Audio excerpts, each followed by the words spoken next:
What if the thing you call foreplay is the very reason passion fizzles out and sex never quite takes off? Imagine one method, simple, learnable, and repeatable, that works with nearly every woman when done well. If you've been struggling to spark desire or keep momentum, this approach gives you a reliable, fast, and powerful way to awaken her arousal through her body, while also setting up stronger genital pleasure and making orgasms more accessible later on. And here's an unexpected bonus: you'll stop treating foreplay like a chore. You'll actually enjoy it, and it will turn you on. 2. Before we get into the method, let's quickly clear the field of the usual, go-to tactics most men rely on, and why they often disappoint. Think of this like removing weak links so the strongest link can finally carry the load. First, oral. Many men treat oral sex as foreplay, but the name itself is a clue. It's oral sex, not oral foreplay. Anything focused on the genitals assumes she's already sufficiently turned on.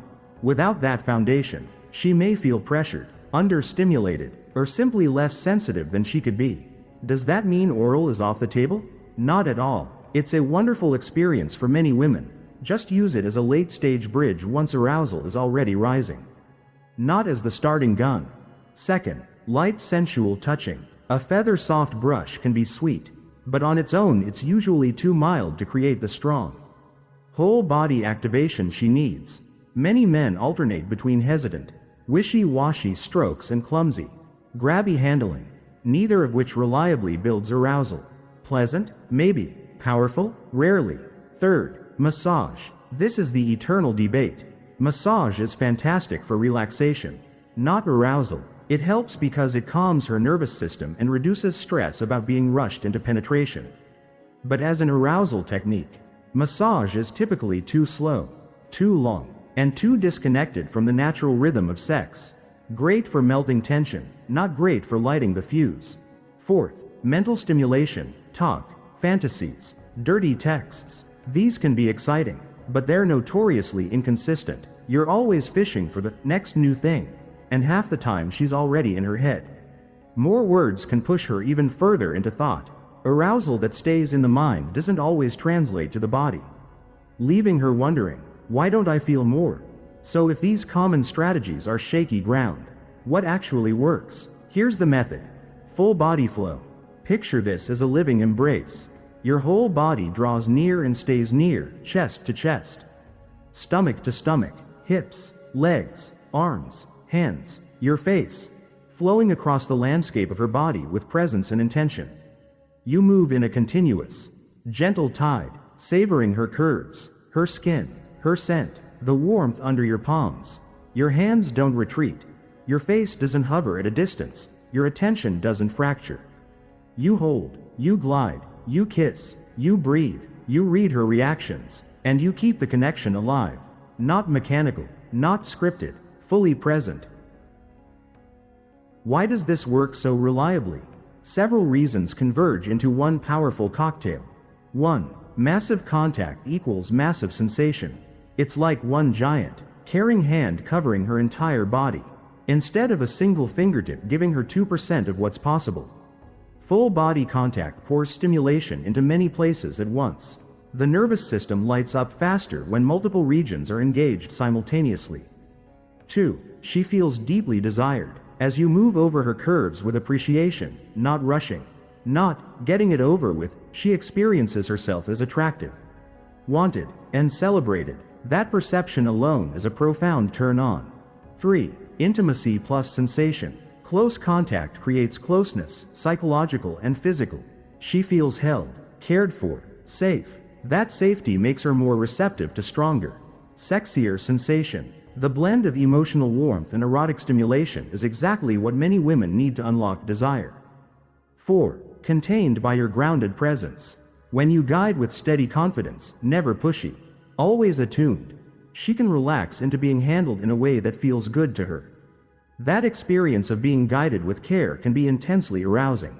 5. It awakens her body directly. This isn't a mental trick. You're enlivening her body, which in turn primes genital sensitivity and orgasmic potential. You're building arousal at the source instead of trying to think your way there. 6. She feels you're enjoying her, not just performing a task. No woman wants to feel like a checkbox on a to-do list. When she senses your enjoyment, her pleasure has permission to expand. Put together, full body flow simultaneously hits the emotional, sensory, and psychological levers that create real arousal. Could it be as simple as just flow over her body? In essence, yes, but underneath that simplicity lives real skill. Think of it like a jazz performance, effortless on the surface because of mastery under the hood. Here's what that mastery includes: skilled hand contact, confident, responsive touch, sometimes broad and enveloping, sometimes precise and deliberate, not random, not timid, intelligent pressure that adapts to her cues. Erotic kissing across the body, not pecking, not rushing, not ticklish chaos. It's attentive, sensual kissing that follows the rhythm of your flow and her breath. Knowledge of sensitive areas. Learn her unique map: neck, sides, hips, inner thighs, lower back, chest. Understand that different spots respond to different pressure and timing. Full body movement that feels natural. Your hold, your pacing, your weight, your transitions. Everything should feel coherent and fluid. Nothing jerky or clunky. You're the river. She's the shoreline you trace again and again. Crucially, you're not using these tools one by one in isolation. You're layering them at the same time: hands, chest, lips, breath, hips, all aligned in one continuous wave. That's why it's potent. Instead of a thin trickle of stimulation, you're offering a tide that keeps returning. Each pass slightly different, each pass building on what came before. The effect is far more than the sum of its parts. More sensation, more emotion, more desire. What about timing? At first, give yourself permission to go slower than your habits want. The art is in reading her responses: breath deepening, muscles softening, subtle sounds, micro movements. Over time, you'll discover how quickly she opens with this approach. Many men are surprised by how rapidly arousal arises when the whole system is engaged.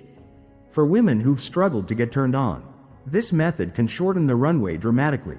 And for women who already enjoy sex, it amplifies everything that's good. Of course, no technique overrides reality. If it's truly the wrong moment, stress is high, there's unresolved conflict, or she's just not available, respect that.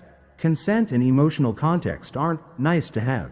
They're foundational. In normal, receptive circumstances, though, few methods are more reliable than full body flow, especially when you calibrate it to her. Calibration is the quiet superpower here. Some women respond best to a bolder, more passionate version: stronger contact, quicker tempo, more primal energy. Others blossom with a gentle, progressive build that feels deeply loving and secure. And many women enjoy both, on different days or different phases of the same encounter. The core stays the same. You're simply adjusting settings, pressure, pace, intensity, focus. It's like tuning an instrument to match the song. Now for a golden rule: variety. Nothing kills desire faster than looping the same playlist forever. Full body flow gives you endless variation without losing the core. Try different positions: front to front, from behind, spooning, standing against a wall, lying side by side. Each creates unique surfaces, angles, and sensations. Within each position, vary the sequence: where you begin, how you travel, how you return. Alternate tempos: slow and intimate, steady and grounding, or wilder and more primal, always with care and consent. The point isn't to perform a routine, it's to stay present and keep the experience alive. Done well, this approach not only jump-starts arousal, it makes later stages, hands, oral, penetration, richer and more responsive. You're building the runway, then taking off together, and because you're enjoying it as much as she is, there's a natural feedback loop. Her body turns you on, your presence turns her on, and the spiral climbs. Let's zoom out for a moment. As men get older, many assume desire and performance inevitably decline. Age does influence hormones and recovery, but lifestyle has a massive impact. Chronic stress, poor sleep, limited movement, and diet choices all affect arousal chemistry.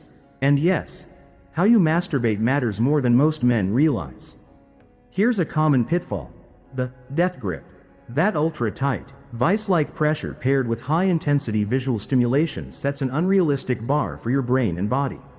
You end up training yourself to respond only to a very specific, exaggerated intensity. Then, with a real partner, the stimulation doesn't match the training, and arousal or erection can stall. Your nervous system isn't broken, it's simply conditioned. A related issue is speed. Many guys use a quick, high-speed routine for stress relief. Over time, you program your body for short sprints rather than sustained, embodied sensation. With a partner, that habit can translate to rushing, difficulty pacing, or climaxing sooner than you want. A powerful retraining tool is edging, bringing yourself near orgasm, then easing off, and repeating. Done mindfully, it increases awareness of arousal levels, builds control, and restores sensitivity. Think of it as moving from white-knuckle release to skillful engagement. Many men notice steadier erections, better stamina, and a clearer sense of where the point of no return actually is. Alongside that, reducing pressure, slowing down, and varying grip and rhythm can help reset your baseline so partnered touch feels rich again.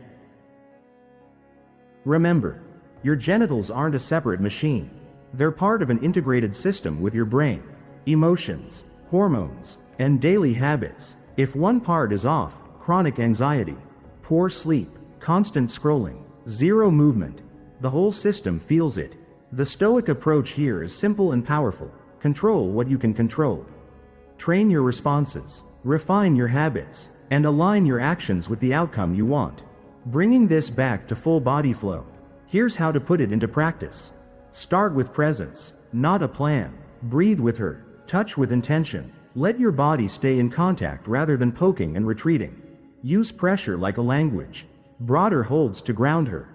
Deliberate strokes to amplify sensation. Occasional pauses so her body can register what just happened. Kiss like you're listening, not rushing from point A to point B but tracing. Lingering, returning. Follow her breath and sound. Read and respond. If she melts with slower contact, go slower. If she rises with a firmer pace, meet her there. You're not forcing arousal, you're partnering with it. Layer, don't silo. Keep your chest near, your hands engaged, your mouth active, your breath connected. Arousal thrives on continuity. As you get comfortable, explore positions that make the flow easy for you to maintain. Side-lying spooning is great for sustained contact. Face-to-face lying down offers intimacy and eye contact. Standing against a supportive surface can add excitement and leverage. Each position invites a new chapter in the same story. One more crucial principle so this never goes stale. Evolve the pattern over time. Change the entry point. Sometimes start low and climb. Sometimes begin with the torso and spiral outward. Sometimes focus on the back and sides before circling forward. Alter the intensity profile. Build slowly one night. Escalate fast another. Blend both in a single session. This isn't about tricks, it's about keeping the dance alive. If you're thinking, can I really try this tonight? Yes, you can start simple. More body contact, more flow, more presence, less retreat and poke. You'll likely feel the difference immediately. And the more you practice, the more intuitive it becomes. Consistency beats perfection. To close, a final reminder. The real goal of sex isn't just release, it's connection. Full body flow honors that. It's a method that respects her body, engages your presence, and turns the two of you into co-creators of the moment. Pair it with smarter solo habits, less pressure, better pacing, occasional edging, healthier routines, and you create the conditions for stronger desire, better erections, deeper pleasure, and more satisfying intimacy at any age. If this was helpful and you want more practical, grounded guidance that blends science with timeless wisdom, do two things right now. Like this video and subscribe to Stoicism Drive. Drop a comment about what landed for you, what you want covered next, or questions you want answered. And if you know someone who could use this, share it. Let's raise the standard for intimacy, calm, confident, and deeply connected.